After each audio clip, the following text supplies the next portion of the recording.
Espero que dê para todo mundo escutar. É a primeira live que eu vou fazer sobre o tema preocupações. Nós que somos seres humanos comuns, temos que trabalhar para nos alimentar, cuidar da casa, dos filhos, pagar conta, resolver os problemas todos os dias. E nós acostumamos a nos preocupar. Faz parte da vida ficar preocupado. Se você é adulto, jovem, criança, idoso, você sempre tem alguma razão para você ficar preocupado. Mas alguns de nós nos preocupamos demais e muitas vezes nós nem sabemos a razão das nossas preocupações. Mesmo assim, nós ficamos preocupados. E é claro que o mundo moderno se encarrega de colocar mais peso de preocupação em nós. Como se não bastassem as preocupações normais, os problemas da casa, preocupação no trabalho, escola, família, pessoas difíceis com quem nós temos que conviver, os desgostos, tristezas, decepções, os nossos próprios erros, decisões, erros de outras pessoas, e uma lista enorme de coisas que nos aborrecem e nos trazem preocupações, ainda tem o que o mundo moderno nos ensina a preocupar.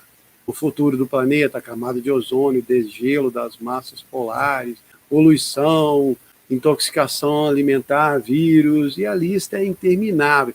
Sempre aparece uma coisa nova, uma preocupação nova que o mundo apresenta. E se você for analisar a lista das preocupações, você vai descobrir que elas são realmente muito justificáveis. Faz sentido ficar preocupado. Então, preocupar é normal, é sensato e, acima de tudo, é essencial na vida de hoje. Se você não se preocupar, tudo pode dar errado. A vida vai para o brejo. Então, quando nós lemos na Bíblia Jesus falando: não vos preocupeis com o dia de amanhã, pois o dia de amanhã cuidará de si mesmo. Basta a cada dia o seu próprio mal.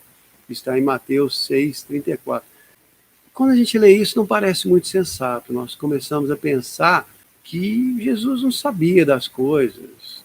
Parece que ele não entendia muito bem o que estava acontecendo. Se ele realmente soubesse dos meus problemas, ele não ia falar isso. Mas a verdade é que ele sabia muito bem, ele sabe. Mas se ele pensasse como nós, ele ia ser o cara mais preocupado do mundo, mais estressado. Quando ele veio na Terra, ele sabia o que ia acontecer com ele. Ele veio para morrer. E morreu uma morte dolorosa e sofrida. E ele sabia que ia ficar no inferno 3 dias, tudo de ruim que uma pessoa podia passar. Ele tinha muitos bons motivos para se preocupar. Mas ele não veio para esse mundo para ficar preocupado e nem para ensinar a gente a ficar preocupado. Ele veio para nos ensinar que mesmo que o nosso destino não seja tão promissor, mesmo que a nossa realidade não seja a que nós queríamos, o nosso futuro com certeza vai ser maravilhoso. E é nele que nós temos que pensar. Isso é que é o legal sobre o verdadeiro cristianismo. Ele te ensina que o seu futuro está garantido. Jesus pagou sua dívida espiritual e você vai para o céu. E o que pode ser mais reconfortante que saber que se tudo der errado aqui na Terra, pelo menos o céu vai dar tudo certo e para sempre. Só que eu sei que falar para não se preocupar quando você está atolado de problemas é muito chato. Quando a gente está em dificuldade, soterrado, com preocupações, aí vem alguém e fala: não preocupa não, vai dar tudo certo. Isso aí muitas vezes irrita a gente, dá vontade de enganar a pessoa. Mas a verdade, dura verdade, é que quando nós estamos mais afundados em preocupações, é quando nós temos que preocupar menos. Não estou falando de ignorar os problemas, fingir que eles não existem, deixar de resolvê-los. Mas a primeira coisa que nós temos que fazer é tentar colocar a nossa carga sobre Jesus. Em Mateus 11, ele ensinou no versículo 28 ao 30, vinde a mim todos os que estáis cansados e sobrecarregados, e eu vos aliviarei. Tomai sobre vós o meu jugo, aprendei de mim que sou manso e humilde de coração, e encontrarei descanso para as vossas almas, porque o meu jugo é suave e o meu fardo é leve.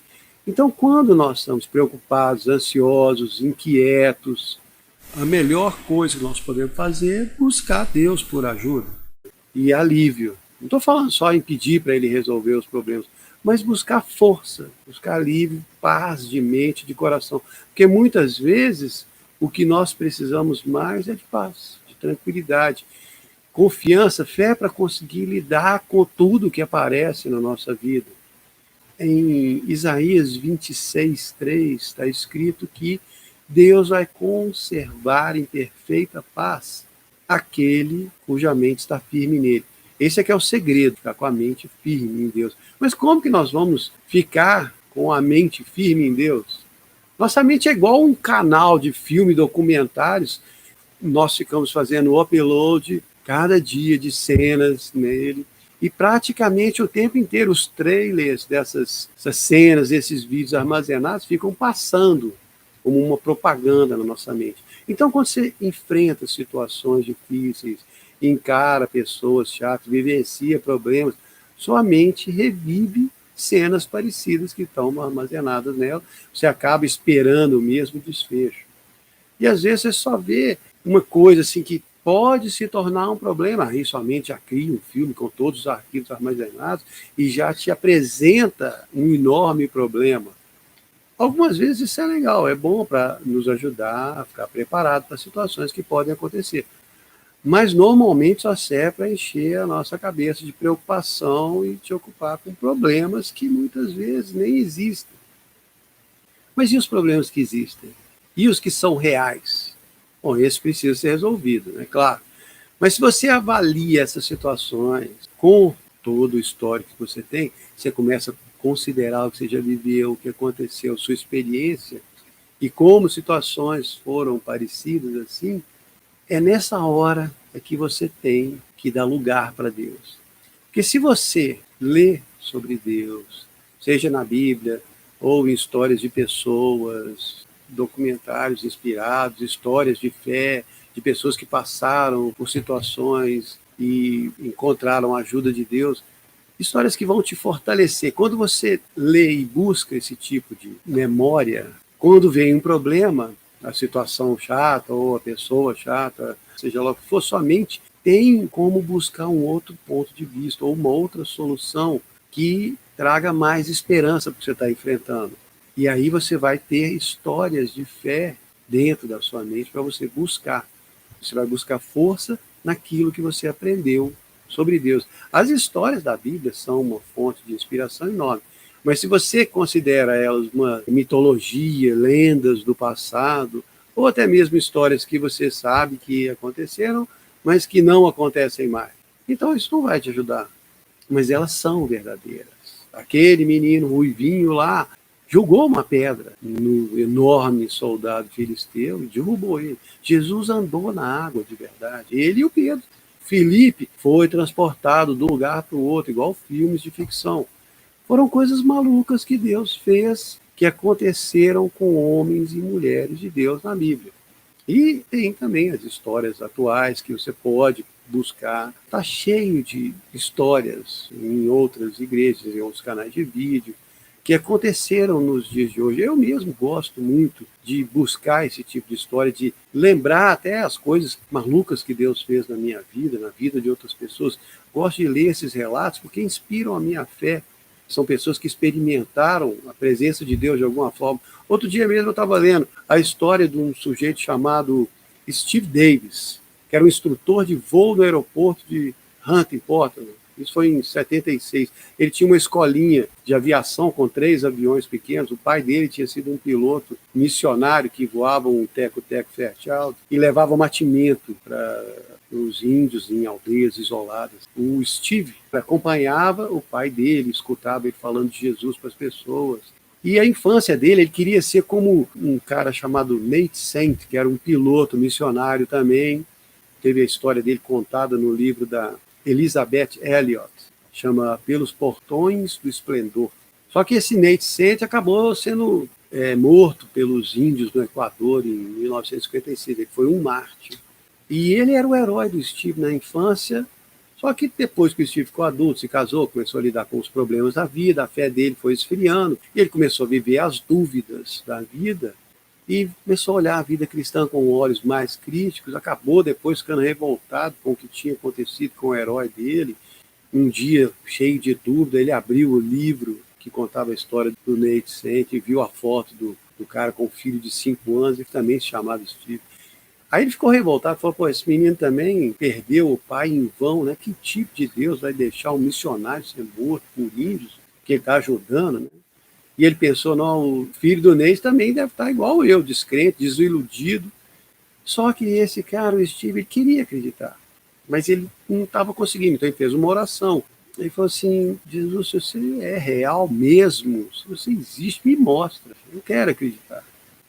E aí, nesse dia, ele foi trabalhar, um dia super chuvoso, uma neblina espessa, nenhum avião ia pousar lá no pequeno aeroporto que ele tinha a escola, só pilotos com instrumentos orientados que podiam voar, né, grandes aviões, e iam usar o aeroporto internacional. Então não ia ter muito trabalho, ele pegou a jaqueta de aviador, foi lá ficar no hangar com os amigos, batendo papo.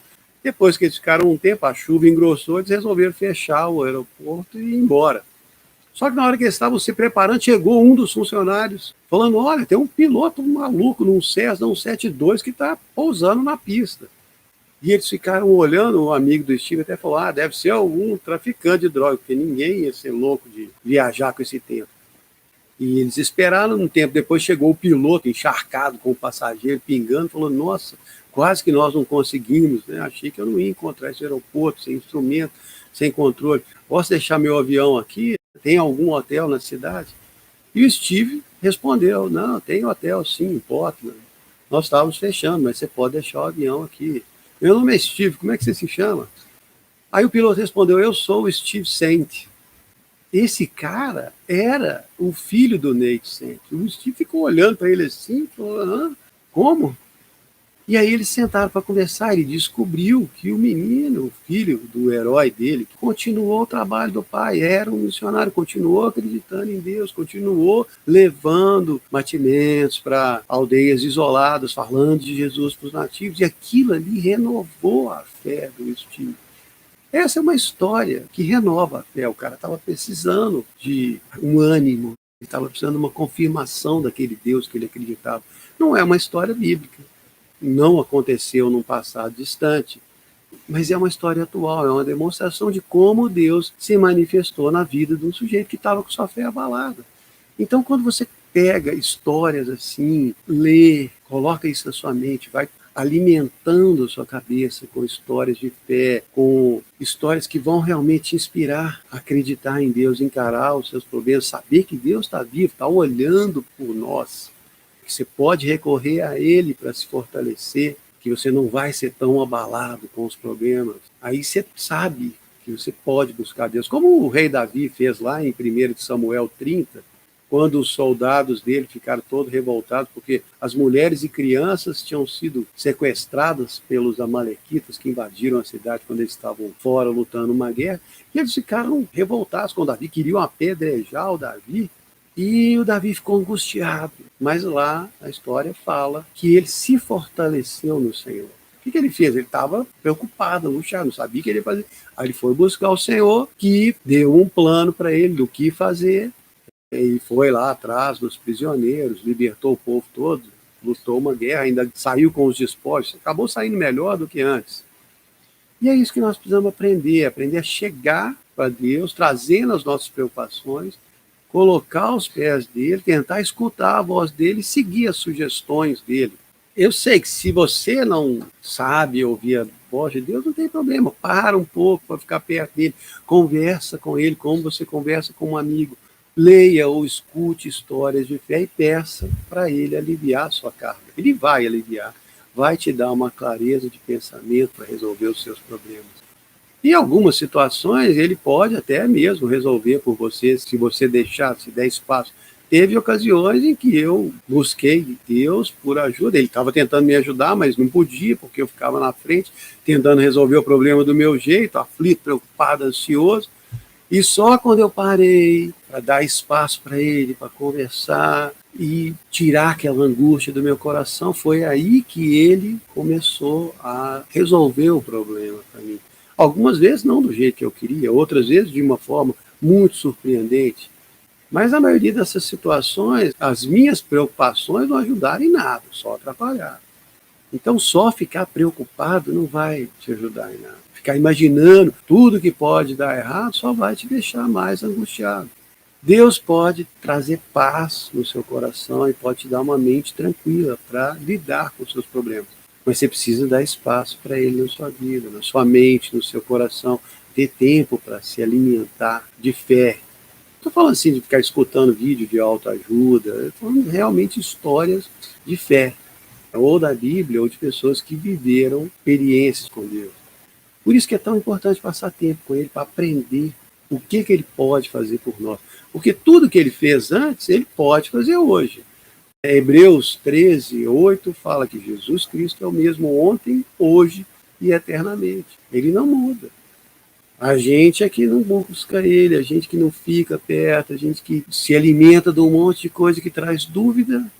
Eu lembro uma ilustração do Andrew Wommack, que ele fala que a fé é como um cavalo preso numa carroça tentando puxar aquela carroça, e a dúvida é um cavalo preso na mesma carroça puxando para o outro lado.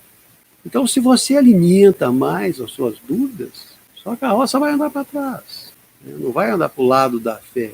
Então, a gente tem que se alimentar mais com fé, receber de Deus a força que a gente precisa para ver como que esses pesos entregues a Ele vão ficar mais leves. Então nós precisamos dar uma chance para Ele, precisamos renovar a nossa mente com histórias de fé e com certeza nós vamos poder experimentar uns resultados muito melhores. Espero que vocês tenham gostado.